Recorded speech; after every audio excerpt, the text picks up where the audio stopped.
Hello everyone, in this video, I will show you how to remove OneDrive using PowerShell.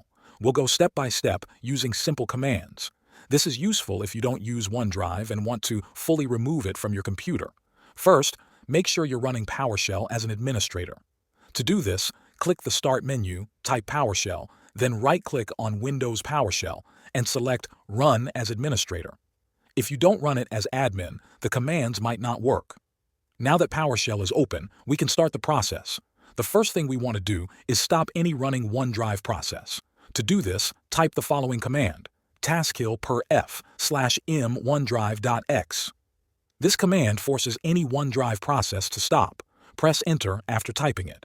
Next, we'll remove the OneDrive application from your system. If you're using Windows 64-bit, use this command. %system root %o syswow64 OneDrive setup.exe/uninstall.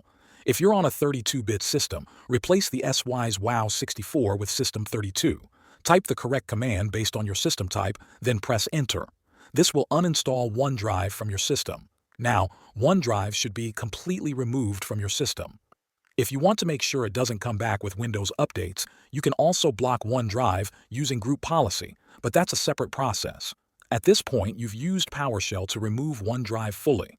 Remember to restart your computer after you're done. That helps apply all the changes properly. This process is safe if you follow it carefully. Just make sure you're entering each command exactly as shown. Thanks for watching.